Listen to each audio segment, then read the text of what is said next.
Câmara já aprovou um projeto de lei que exige o uso de máscara em todo o país, pelo menos enquanto durar a pandemia da Covid-19. De acordo com o projeto aprovado, as empresas que atendam ao público e também os órgãos públicos terão que oferecer máscara a todos os seus funcionários. O relator da proposta, deputado Gil Cutrim, do PDT do Maranhão, apresentou algumas medidas a essa proposta. É com ele que eu converso nesta edição do Palavra Aberta. Bem-vindo, deputado Gil Cutrim. Obrigado, Regina. Obrigado a todos os telespectadores do Palavra Aberta. Deputado, eu queria que o senhor falasse das mudanças que foram apresentadas ao texto, a previsão que tem de multa. Como é que ficou o texto final? Bom, Regina, primeiro eu quero parabenizar a nossa casa, a Câmara Federal, na pessoa do presidente Rodrigo Maia, que tem pautado e avançado nas pautas propositivas para o enfrentamento do Covid-19.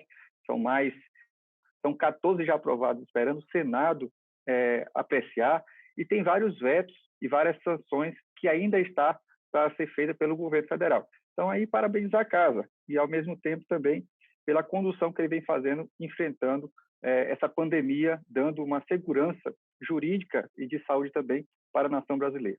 Ao tempo também que parabenizo o deputado Pedro Lucas, que é o autor do projeto de lei, e vários nós conseguimos absorver, com cada um dos deputados nós conversamos, no sentido de fazer um consenso no que se diz respeito na redação textual.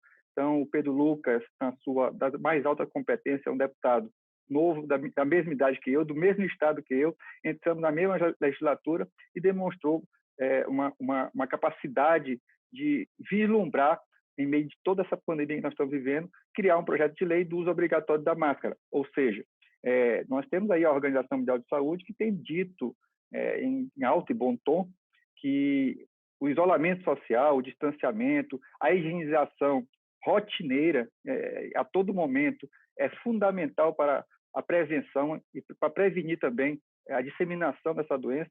E o uso de máscara também foi uma das análises feitas por ele, e nós temos que adotá-las com o intuito de prevenir, com o intuito de disseminar essa pandemia que assusta e que já levou milhares de vidas no nosso país, principalmente. E no que sim, ou não? Só para completar, é porque os estados já aprovaram, alguns deles, essa exigência da máscara. Não pode ocorrer de ter uma divergência das normas, seja a federal com as estaduais? Não, veja bem, nós temos que respeitar a Constituição e a autonomia dos estados, municípios e o governo federal, ela é constitucional. E já foi até definida pelo STF sobre justamente esses critérios adotados pelos governos estaduais.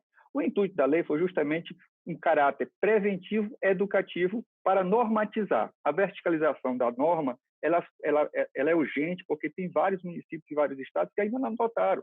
E esses estados e municípios que não adotaram correm o risco e se percebe ao longo desse tempo que a crescente do número de casos vem aumentando a cada tempo, e a curva vem aumentando. Então, a gente buscou um texto que visasse justamente dar essa garantia jurídica aos municípios, aos estados, e se adequarem. Tem estados, e um dos pontos que nós discutimos dentro do texto foi justamente a aplicação de uma multa.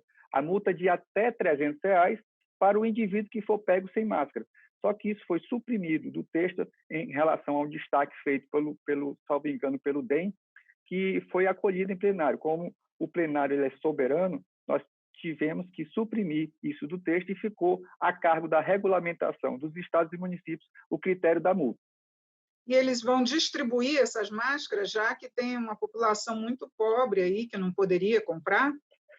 Nós discutimos isso e incluímos que os estados e municípios deverão distribuir para as pessoas vulneráveis, né?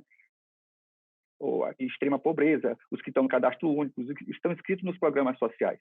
Então, esse ficou definido nesse sentido. E é bom destacar também, Regina, um ponto muito positivo que foi até levantado pela deputada Rejane Dias, do PT do Piauí, que nós acatamos porque tivemos essa sensibilidade. Então, assim, ficou no texto da lei que as pessoas com transtorno de espectro autista, com deficiência intelectual, quando as fiscais, elas não terão a obrigatoriedade de usar, até também as crianças de até 3 anos de idade, pelo monte de fatores que nós temos que ter sensibilidade, que tem dificuldade do uso, né? Obrigatório da máscara. Então, a gente teve essa sensibilidade de pegar ponto a ponto. Esse texto, Mas Regina, não foi pode construído... colocá-las também em risco? Quando elas tiverem que ir à rua, não colocam Não, elas? aí, nesse caso, Regina, desculpa te interromper, até mesmo porque para a gente avançar pelo tempo, neste caso, as pessoas que são portadoras desses sintomas, eles vão buscar ao médico uma autorização ou declaração para fazer esse translado aonde quer que seja que vá, entendeu? Então, isso ficou bem esclarecido no texto para resguardar essas pessoas portadoras de deficiência. Eu quero reiterar, Regina, que nós construímos esse texto a várias mãos. Nós tivemos aí 33 emendas. Das 33, apenas 8 foram destacadas. Dessas 8 destacadas, apenas 3 foram absolvidas em plenário. O plenário é soberano, nós temos que acatar a decisão do plenário.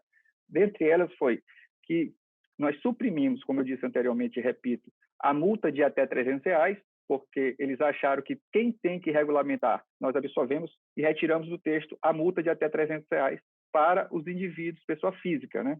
E permaneceu a multa dos estabelecimentos de até R$300 para aqueles que não fornecerem máscara para os seus servidores ou colaboradores. E um outro ponto também que as máscaras poderão ser artesanais ou industriais, né? No meu texto estava inicial só artesanais, mas foi incluída ou industriais. E um outro ponto que foi unânime em plenário e que a gente não absorveu antes no texto, porque já tinha enviado o texto para o plenário para ser votado, e combinamos de acatar, foi que os órgãos públicos deverão fornecer máscara aos trabalhadores de estabelecimento prisionais e de cumprimento de penas de medidas socioeducativas. Deputado, uma última pergunta, para saber se todos os municípios serão obrigados a usar a máscara, já que parece cerca de 40% das cidades não têm registro da Covid. Veja bem, foi um outro ponto que foi muito discutido com vários deputados, inclusive do Sul, que tem municípios, estados que não têm esse surto absurdo da doença, e o que nós conseguimos convencê-los? Porque é uma prevenção. Pode ser que não tenha o caso hoje, mas possa ser que tenha daqui a pouco. Então, caso tenha, já vai disseminar de uma forma gigantesca. Então, essa prevenção ela é muito boa nesse momento, até mesmo para não deixar desencadear o número dessa doença em lugares que ainda não tem. Tá certo. Deputado Gil Cotrim, muito obrigada por sua participação, esclarecimentos aqui no programa sobre esse uso de máscaras que seja em todo o país exigido. Vamos aguardar agora a apreciação do Senado e a sanção. Obrigado, eu que agradeço a oportunidade. Palavra aberta se encerra aqui. Eu agradeço também a você que acompanha pela TV e pela Rádio Câmara. Até a próxima.